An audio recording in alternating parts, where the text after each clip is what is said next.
नमस्कार, साधना न्यूज में आपका स्वागत है। मैं हूं अनूप सक्सेना। उत्तर प्रदेश में अगले साल होने वाले विधानसभा चुनाव के मद्देनजर भारतीय जनता पार्टी ने हाई प्रोफाइल मंत्रियों के साथ एक बड़ी टीम का ऐलान कर दिया है। इस टीम का उद्देश्य रहेगा कि आगामी विधानसभा चुनाव में भारतीय जनता पार्टी को लगातार दूसरी बार सत्ता की कुर्सी पर बैठाना। खास बात यह है कि इस टीम का नेतृत्व केंद्रीय शिक्षा मंत्री धर्मेंद्र प्रधान कर रहे हैं और उनका साथ देने के लिए सह प्रभारियों की भी एक लंबी फहरिस्त बनाई गई है। कहा जा रहा है कि इन नेताओं के जरिए केंद्रीय नेतृत्व ने उत्तर प्रदेश में जाति समीकरण साधने की कोशिश भी की है। अब सवाल उठता है कि पहले से ही राजकीय में प्रभारी के तौर पर मौजूद पूर्व केंद्रीय मंत्री राधा मोहन सिंह की चुनाव प्रक्रिया में भूमिका क्या होगी। इस बारे में पार्टी के नेताओं के पास कोई ठोस जवाब नहीं है। सवाल यह भी है, क्या भारतीय जनता पार्टी की नई टीम जनता की नब्ज पकड़ पाएगी। उधर विपक्षी दलों ने भी अपनी सरगर्मियां तेज कर दी हैं। प्रियंका गांधी उत्तर प्रदेश के दौरे पर हैं, तो अखिलेश यादव और उनके नेता जनपदों के दौरे करने में जुट गए हैं। लेकिन जिस तरह से भारतीय जनता पार्टी की तैयारी है, उसके मुकाबले में विपक्षी दलों की रणनीति कमजोर नजर आ रही है। ऐसे में सवाल यह है कि भारतीय जनता पार्टी की ठोस रणनीति का मुकाबला विपक्षी दल कैसे कर पाएंगे। आज हम इसी पर चर्चा करने वाले हैं। हमारे साथ आज 4 विशेष मेहमान जुड़े हैं। हमारे साथ स्टूडियो में वरिष्ठ पत्रकार कल्पना शर्मा जी हैं। कल्पना जी, आपका स्वागत है। हमारे साथ भारतीय जनता पार्टी के वरिष्ठ नेता भारतीय जनता मनोज आर्य साहब जुड़े हैं। मनोज जी, आपका भी स्वागत है। हमारे साथ समाजवादी पार्टी के वरिष्ठ नेता शहजाद अब्बास साहब है। शहजाद साहब, आपका भी स्वागत है। और सुधीर मान साहब आरएलडी नेता हैं। सुधीर मान साहब, आपका भी स्वागत है। सबसे पहले मैं कल्पना जी आपके पास जाऊंगा। कल्पना जी, जिस तरह से भारतीय जनता पार्टी ने अभी हाल ही में एक बड़ी चुनावी टीम का घोषणा की है और उनमें से बहुत से ऐसे नेता हैं जो या तो केंद्र सरकार में मंत्री हैं या वरिष्ठ पदों पे हैं, लेकिन फिलहाल अब तक वो चुनाव से दूर रहे हैं। अब एंड टाइम पे चुनाव के पहले उनको उत्तर प्रदेश भेजा जाता है, तो कितना फायदा मिलेगा भारतीय जनता पार्टी को। देखिए, बीजेपी की जो रणनीति रहती है वो हमेशा से जिस दिन चुनाव जीतती है अगले दिन से ही शुरू हो जाती है और वो अपने स्तर पे काम करते हैं। वो बूथ लेवल से लेकर जो काम स्टार्ट होता है वो अपने ही उसमें चलता रहता है सीरियल वाइज। इसी तरह से अगर बात की जाए, नए प्रभारी जो बनाए गए हैं, नई जिम्मेदारियां जिन लोगों को दी गई है, वो अपने एक कद्दावर नेता के रूप में अब पहले से ही जाने जाते हैं। तो उनको जब जिम्मा दिया गया है तो ऐसा नहीं है कि पुरानी टीम वहां से हटा दी गई है। उन टीमों को जरूर उनका सहयोग रहेगा, लेकिन क्योंकि ये कद्दावर नेता अपने क्षेत्र में रहे हैं और इनकी एक जो इमेज है उसका फायदा उठाने की पूरी कोशिश की जा रही है भारतीय जनता पार्टी के द्वारा। सबसे बड़ी बात, राजनीतिक जो समीकरण है, जिस तरह से जातिगत समीकरण जो उत्तर प्रदेश में इस समय नजर आ रहा है, उसको साधने की बहुत आवश्यकता थी। उसको लेकर के पार्टी काम करने के एक जो स्ट्रेटेजी थी उसको लेकर काम कर रही है।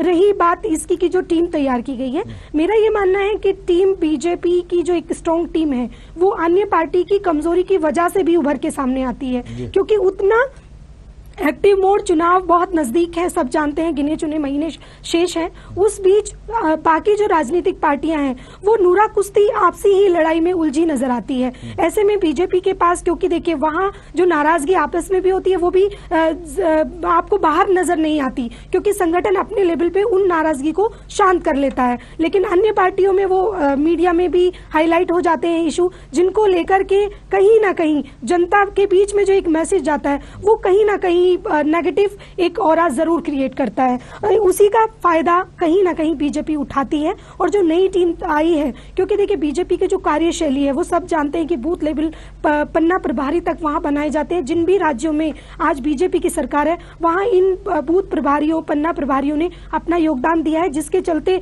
जमीनी जो लोग हैं, जो आम जनता है, उनकी नब्ज पकड़ने में कहीं ना कहीं बीजेपी एक महत्वपूर्ण भूमिका निभाती है। आपने भारतीय जनता पार्टी की बड़ी टीम देखी होगी, कई वरिष्ठ नेता आ गए हैं, लेकिन उसकी तुलना में आपका जो दल है, दौरे तो शुरू कर दिए हैं सर, लेकिन आपकी रणनीतिक कार्यकर्ताओं तक नहीं पहुंच पाई है अब तक। क्या कहेंगे आप? शहजाद अब्बास साहब। जी, आवाज आ रही है मेरी? हाँ, बिल्कुल बिल्कुल।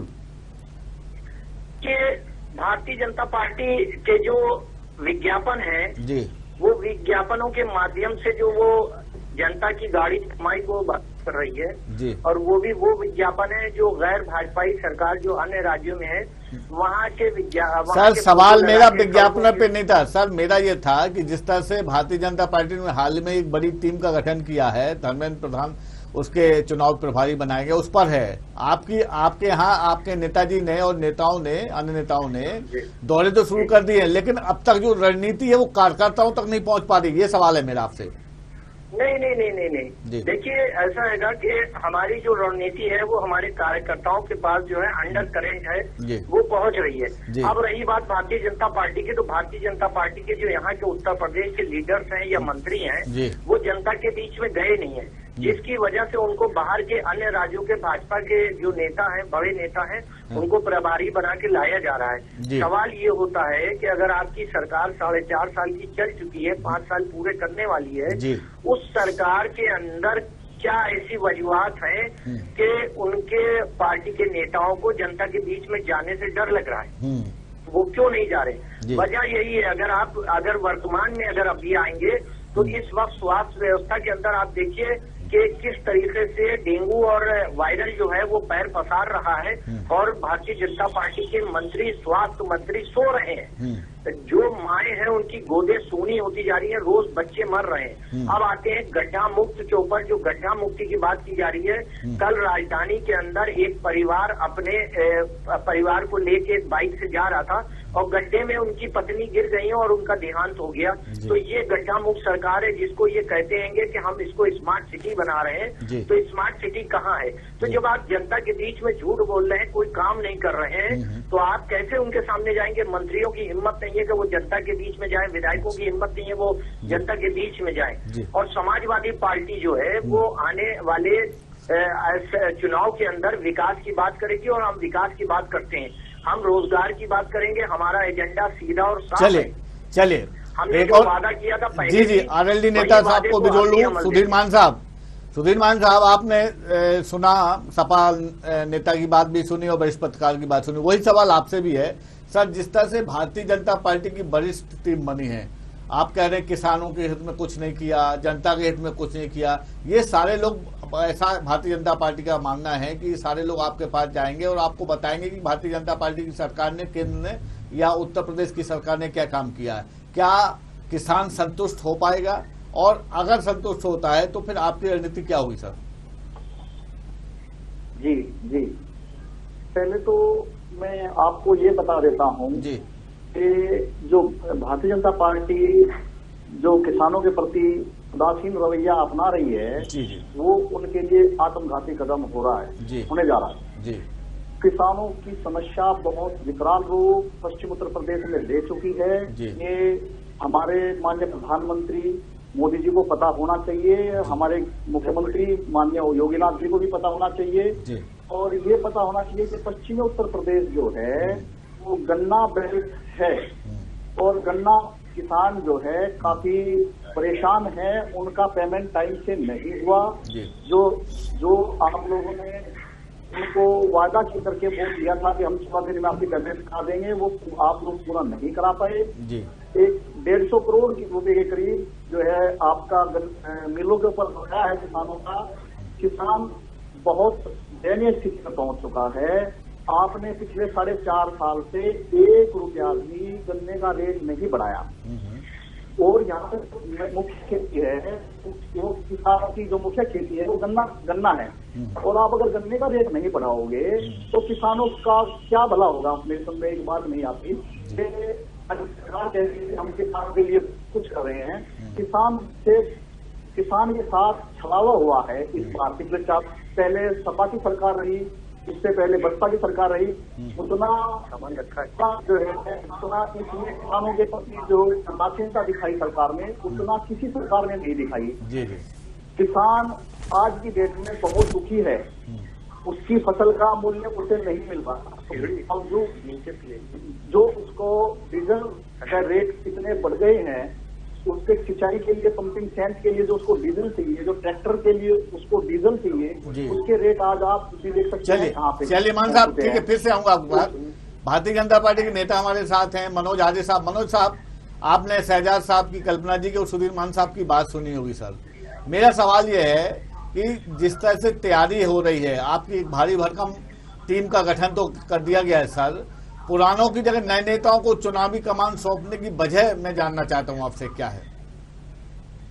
सर, धर्मेंद्र प्रधान जी नए नहीं है जी, केंद्रीय मंत्री हैं, अनुभवी आदमी है, पहले से उत्तर प्रदेश से है जी, तो वो नए नहीं है, पुराने हैं जी। और ये तो पार्टी का मामला है, इसमें फेरबदल होता रहता है, जिम्मेदारियां अदली बदली जाती हैं, नया नहीं है जी। और जो गठन है बीजेपी का, जो गठन है वो बूथ तक है, बूथ के साथ एक पन्ने तक है, उस तरह की संरचना किसी अन्य पार्टी में नहीं है जी।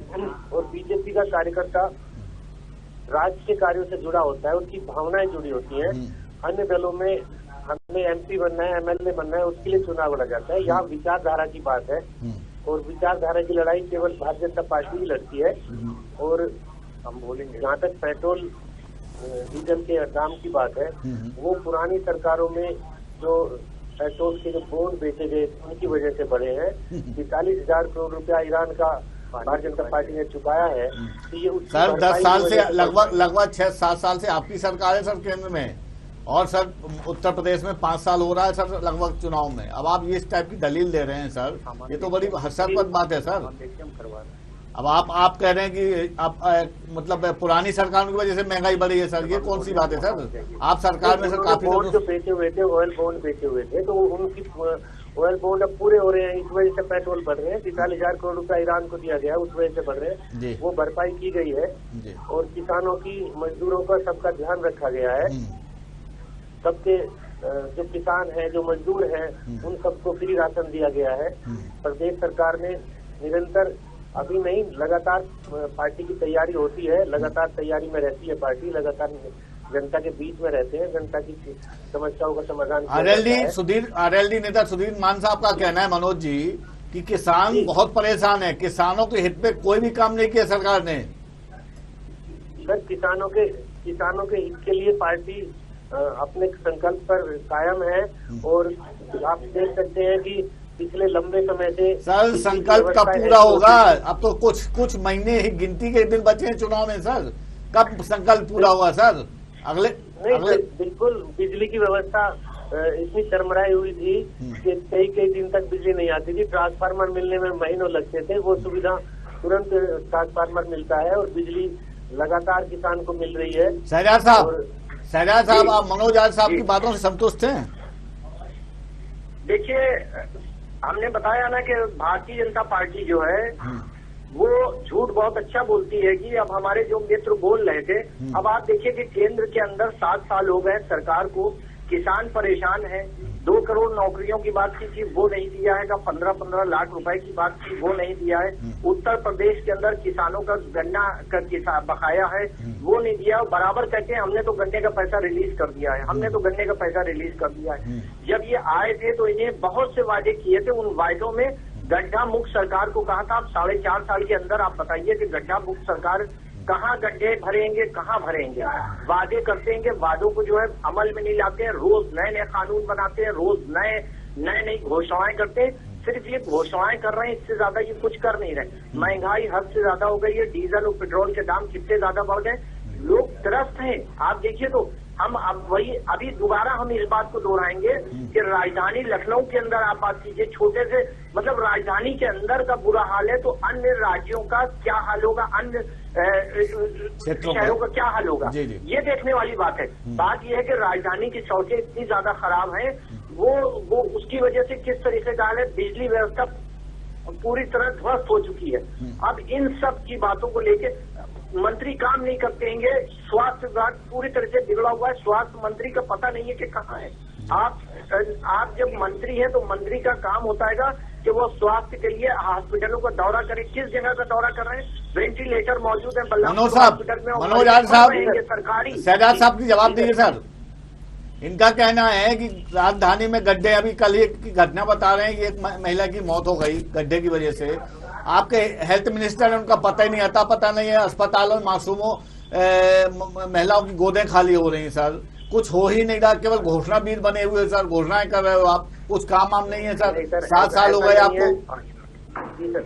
बरसात की वजह से हो सकता है इस बार भारी बरसात हुई है, नहीं तो लगातार सड़कों के काम चल रहे हैं। बहन जी मायावती जी ने जो सड़क दिल्ली सहारनपुर रोड पास की थी, सपा के कार्यकाल में उस पास हुई सड़क को भी नहीं बनाया गया। 5 साल वो ऐसे निकल गए थे।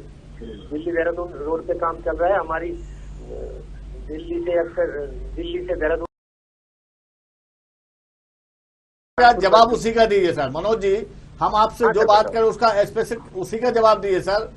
मेरा सवाल यह है, वो जो समाजवादी पार्टी के नेता ने आरोप लगाया, वो मैं आपको उन्हीं के शब्दों में आपको बता रहा हूं सर। उनका ये कहना है, आपने सुन लिया उनका सवाल, उसका जवाब चाहिए सर। अब आप पुराने और नहीं, आप तो 5 साल हो रहे हैं सर आपको सरकार चलाते, आप क्या कर रहे हैं सर? अब आप पुराना लेके बैठोगे तो कैसे काम चलेगा सर? नहीं सर, नया, बिल्कुल नया लगातार कार्य चल रहा है सर। सड़कों पे तो सबसे ज्यादा सड़कों पे काम चल रहा है जी। चलिए, आरएलडी नेता सुधीर मान साहब, आपने देखा, आपने मनोज साहब की बात को सुना, शहजाद साहब की बात को सुना जी। तो उस पर मैं आपसे जानना चाहूंगा कि जिस तरह से सपा और सरकार के प्रतिनिधियों का जो जवाब है, उससे क्या आप सहमत हैं? और क्या अगर भारतीय जनता पार्टी ने किसानों के लिए काम किया है तो फिर आप नाराज क्यों हैं सर? सर, मैं आपके टीवी चैनल के माध्यम से ये कहना चाहता हूँ कि इन्होंने सिर्फ और सिर्फ भाषणों में काम किया है, इन्होंने सिर्फ विज्ञापनों में काम किया है, जमीनी स्तर पे इन लोगों ने काम नहीं किया है। मैं दावे के साथ कह सकता हूँ, आप ये इनकी हिम्मत नहीं है किसी गांव में घुसने की, ये गांव में घुस नहीं सकते। इनका विधायक और सांसद का स्वागत करने के लिए जनता तैयार बैठी है, जनता परेशान है, त्राहिमाम कर रही है। मैं आपके चैनल के माध्यम से योगी जी की सरकार से एक वो मांगता हूँ कि कचरे का रेट 450 रुपए कर देना चाहिए इनको। अब जाकर के आप जो बिजली का बिल आपने डबल कर दिया है, बिजली जो ट्यूबवेल के बिल थे और सरकारों में बहुत कम थे, अब खर्चे इतने ज्यादा बढ़ चुके हैं किसानों के कि वो जो है ना विद्रोह की मुद्रा में आ चुके हैं। चलिए सर, अच्छा एक बात बता दीजिए सर, मान साहब एक बार कंप्लीट होने दीजिए प्लीज। जी। इन लोगों ने यही जनता थी ना गांव की, जिन्होंने इनको पूर्ण बहुमत की सरकार दी। कोई बाहर से वोट देने के लिए आया नहीं था। जी। आज जनता इनके खिलाफ हो चुकी है और इन्हें मानने के लिए तैयार नहीं है। ये मानने के लिए तैयार नहीं है। ये कृषि कानून का जो विरोध हो रहा है उन पे बात करने के लिए तैयार नहीं हो। आप बढ़ाने के लिए तैयार नहीं हो। चलिए, मैं आपकी बात मान लूँ सर, तैयार नहीं हो। ठीक है सर। मैं एक सवाल कर लूँ आपसे सर। सुधीर मान साहब, मैं ये जानना चाहता हूँ सर, आपका जो दल है उत्तर प्रदेश की कितनी सीटों पे चुनाव लड़ने वाला है सर? जी, हमारे जो राष्ट्रीय अध्यक्ष जयंत चौधरी जी हैं, उन्होंने कहा है कि हम भ्रष्टाचार के खिलाफ लड़ाई लड़ेंगे, हम जो है गुंडागर्दी के खिलाफ लड़ाई लड़ेंगे। कितनी सीटों पे सर, कितनी सीटों पे चुनाव लड़ेंगे? हमारे राष्ट्रीय अध्यक्ष जी ने कहा है, ऐलान किया है कि हम उस आदमी को टिकट नहीं देंगे जो क्रिमिनल होगा। हमारी पार्टी बिल्कुल ईमानदार लोगों को जनता। ठीक है सर, कितने ईमानदार लोग चुनाव के मैदान में उतरेंगे सर? मैं ये जानना चाहता हूँ, आरएलडी के चुनाव चिन्ह पर कितने लोग प्रत्याशी होंगे सर, ये जानना चाहता हूँ मैं। सॉरी, कितने लोग चुनाव लड़ेंगे, कितनी सीटों पर आप अपने प्रत्याशी खड़े करेंगे सर? ये फैसला तो हमारे राज्य ने, ये मैं नहीं बता सकता कितनी सीटों पे हमारा राष्ट्र लोकदल चुनाव लड़ रहा है, क्योंकि ये हमारा अभी हमारा सपा से गठबंधन होगा। चलिए ठीक है कल्पना जी, चलिए ठीक है मान साहब, फिर आऊंगा आपके बाद। मान साहब ठीक है, कल्पना जी, आपने सारे नेताओं की बात सुनी। एक तो मैं जो आपने सुना उसका मैं एक जवाब चाहूंगा आपसे। दूसरा मेरा ये है मैडम कि भारतीय जनता पार्टी की जो नई टीम है वो क्या जनता की नब्ज को टटोल पाएगी सर? मैम देखिए, जनता की नब्ज टटोलने की बारी इस बार बीजेपी से ज्यादा अन्य जो राजनीतिक दल हैं उनको करने की आवश्यकता है, क्योंकि बीजेपी जो अपना काम कर रही है वो कर रही है, लेकिन देखा जाए जिस तरह से अभी बसपा की बात की जाए, वो अपने कद्दावर नेता एक समुदाय को जो वो करते हैं उन्हीं को खुश नहीं कर पा रहे। अभी उनको ओवैसी की पार्टी की तरफ से इनविटेशन मिल गया। जब ऐसी स्थितियां रहेंगी, सब जानते हैं कि सपा पार्टी में आपसी घमासान जारी है। सबको मालूम है कि इस समय अन्य पार्टियों की क्या स्थिति है। बीजेपी के काम से ज्यादा इस समय बहुत ज्यादा आवश्यकता इन चीजों की है कि किसान अगर उत्तर प्रदेश का नाराज है, जैसा कि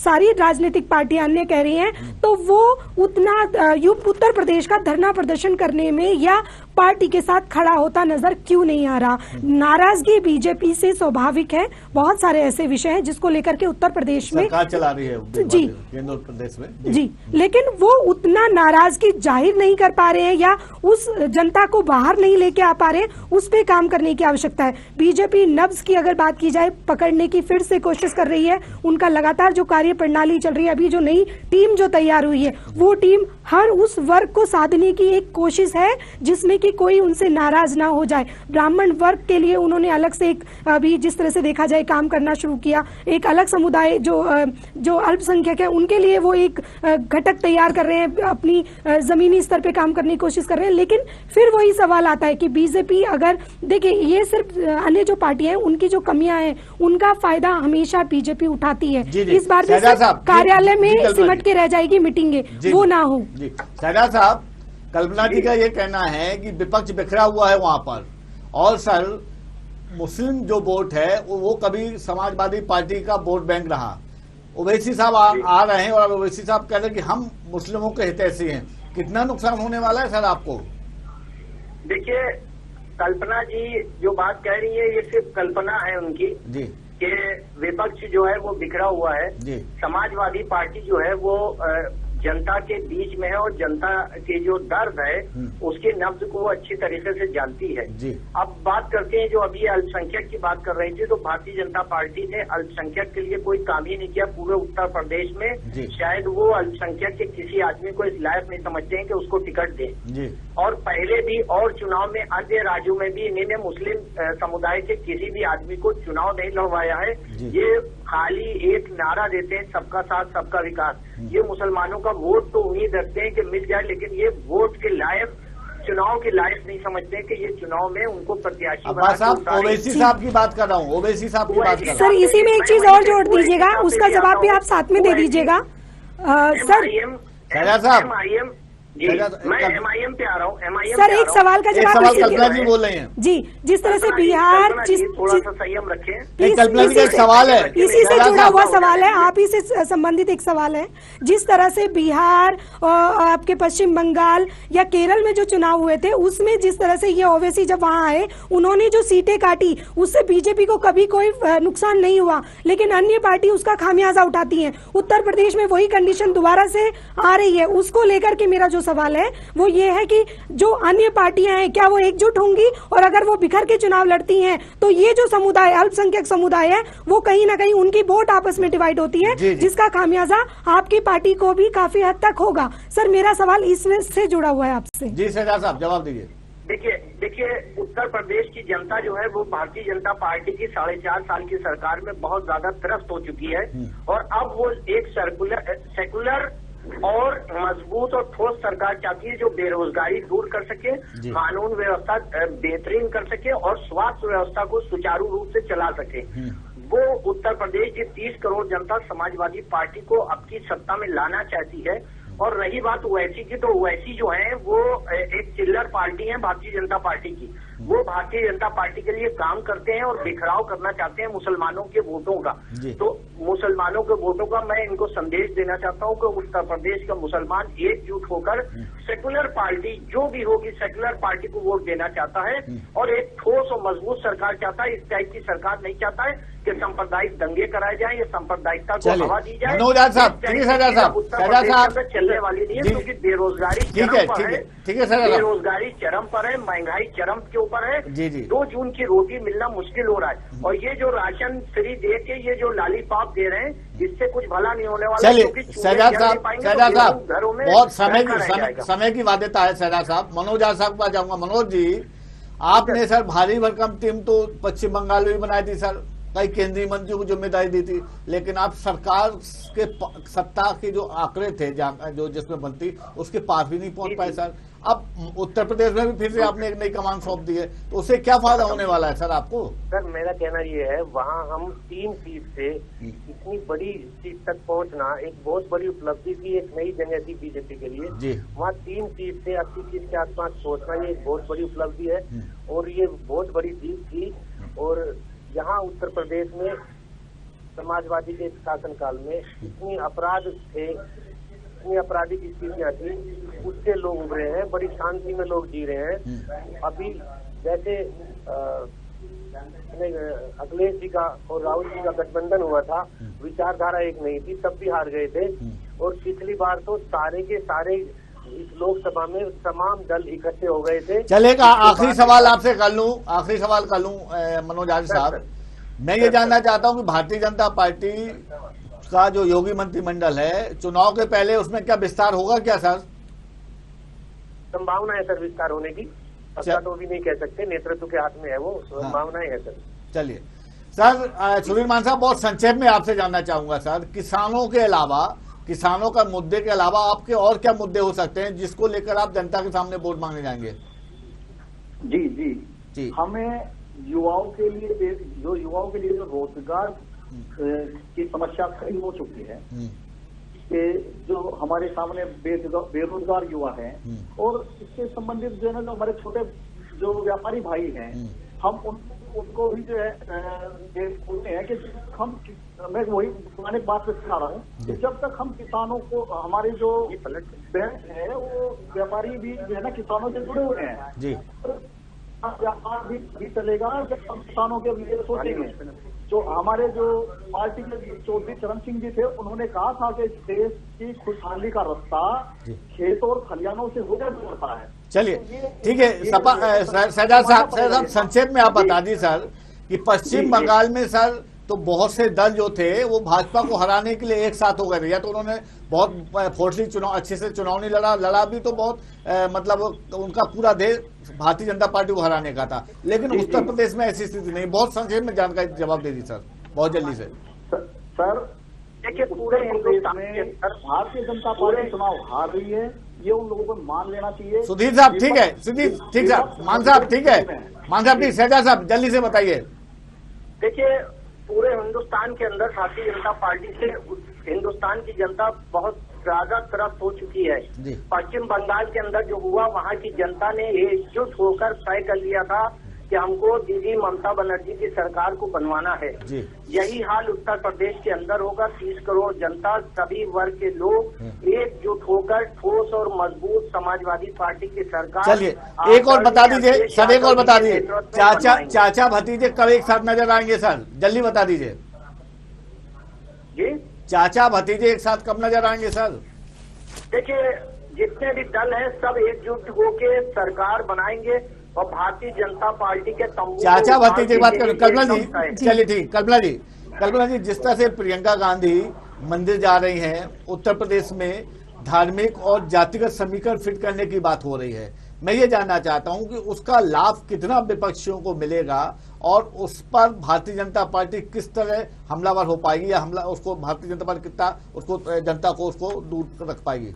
देखिए, जिस तरह से कांग्रेस की अगर अब बात कर ली जाए, जिस तरह से वो अब एक्टिव मोड में नजर आने की प्रयास कर रही है, लेकिन ये प्रयास बहुत पहले से हो जाने चाहिए थे।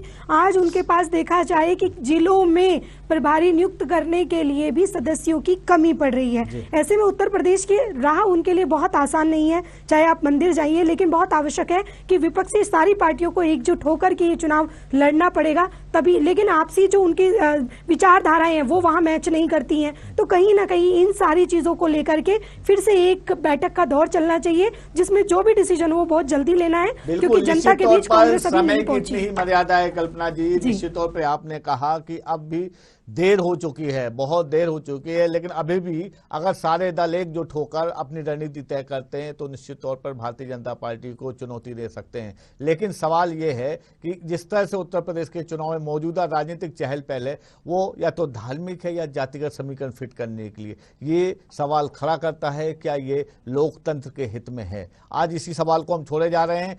भारतीय जनता पार्टी के नेता आदिल साहब आपका, सुधीर मान साहब आपका, कल्पना जी आपका और शहजाद अब्बास साहब, आप चारों मेहमानों का बहुत बहुत शुक्रिया। हम कल एक बार फिर से उत्तर प्रदेश के सियासी एजेंडे में नए पैनल और नए सब्जेक्ट के साथ आपके साथ रूबरू होंगे। तब तक के लिए देखते रहिए साधना न्यूज। नमस्कार।